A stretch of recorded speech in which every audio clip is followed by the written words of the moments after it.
تو خوب سمجھ لو، قرآن کریم نے ایک لفظ فرمایا ہے، وَمَا الْحَيَاةُ الدُّنْيَا إِلَّا مَتَاعُ الْغُرُورِ۔ دنیا کا جتنا ساز و سامان ہے، چاہے وہ جائیداد منقولہ ہو غیر منقولہ ہو، یہ سب دھوکے کا سامان۔ اور تم خود سوچ لو، جب تم بچے تھے، چھوٹے بچے تھے، تو تمہاری ساری کائنات کھلونوں میں منحصر۔ اگر کسی بچے سے اس کا کوئی کھلونا چھین کے لے جائے تو کیا سمجھے گا؟ وہ سمجھے گا میری دنیا لٹ گئی، میری کائنات لٹ گئی، کیونکہ وہ اس کھلونے کو اپنی زندگی کا لازمی حصہ سمجھتا ہے۔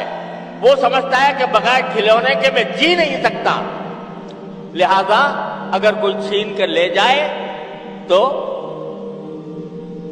اس کو ایسا غم ہوتا ہے کہ بڑوں کو شاید جائیداد کھونے کا بھی اتنا غم نہ ہوتا، روئے گا، چلائے گا کہ فلاں لے گئے۔ جب تم بڑے ہو جاتے ہو اور اپنے بچپن کے قصے یاد کرتے ہو تو کیا ہوتا ہے؟ ہنسی آتی ہے کہ نہیں؟ کہ بھئی کس چیز پر ہم جھگڑتے تھے؟ چھوٹے چھوٹے کھلونوں کے اوپر جھگڑ رہے تھے۔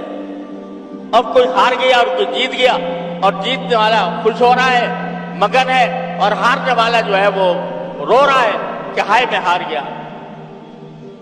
تو اب بڑے ہو کر میرے والد ماجد رحمۃ اللہ علیہ خود اپنا قصہ سنایا کرتے تھے کہ پہلے زمانے میں ایک کھیل ہوتا تھا کہ جو سرکنڈے ہوتے ہیں،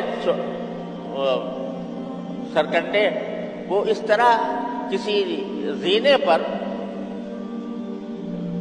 ایک بچہ اپنا ڈالتا تھا، ایک دوسرا اپنا ڈالتا تھا، جس کا پہلے پہنچ گیا وہ جیت جاتا تھا، اور جیتنے کے نتیجے میں وہ دوسرے کا سرکنڈا قبضے میں کر لیتا تھا۔ تو حضرت والد صاحب فرماتے ہیں، میں ایک مرتبہ بچپن میں میرے چچا زاد بھائی تھے، وہ مجھ سے بڑے تھے، ان کے ساتھ وہ سرکنڈوں کا کھیل کھیل رہا تھا۔ تو فرمایا کرتے تھے کہ میں کھیل میں تو ہمیشہ پچھڑتی رہا، تو اس واسطے جب میں نے وہ کھیل شروع کیا تو میرے جو بھائی تھے وہ میرے سارے سرکنڈے جیت لیے، میں ہارتا چلا گیا اور وہ میرے سرکنڈے قبضے میں کر۔ فرماتے ہیں مجھے آج تک یاد ہے وہ غم اور صدمہ اس کا کہ میری کائنات جڑ گئی۔ یہ ہر شخص کے ساتھ پیش آتا ہے، کوئی دنیا میں ایسا نہیں ہے جس کے ساتھ یہ واقعہ پیش نہ آتا ہو۔ لیکن بڑے ہونے کے بعد جب اس واقعے کو یاد کرتے ہو تو ہنسی آتی ہے کہ نہیں، کہ ہم کیسے بیوقوف تھے، کس چیز کو اپنی مال و متاع قرار دے رہے تھے، کس چیز کو اپنی کائنات سمجھے ہوئے تھے، کتنے بیوقوف تھے۔ اب آج بیوقوفی پہ ہنستے ہو۔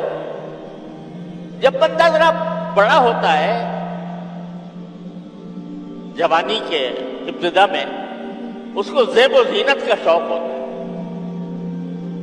کہ بھئی میرے کپڑے شاندار ہوں، اعلیٰ درجے کے ہوں، فیشن کے مطابق ہوں، اس طریقے سے ٹوٹی ہوئی نہ ہو، میں ایسا چشمہ پہنوں یا چشمہ پہنوں، میں ایسے ٹوپی پہنوں، میں ایسے دیکھنے میں اچھا نظر آؤں۔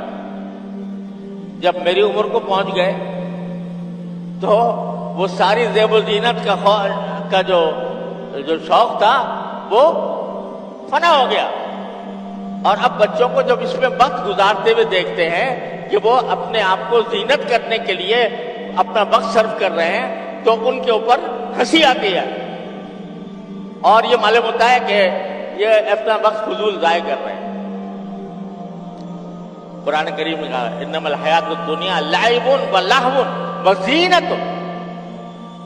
اب اس کے بعد جب آپ بڑے ہو گئے تو اب آپ کی جو ساری دوڑ دھوپ ہے وہ دنیا کی جائیدادوں کی طرف ہے، میری زمینیں اتنی ہو جائے، میرا گھر اتنا ہو جائے، وغیرہ وغیرہ۔ تو وہ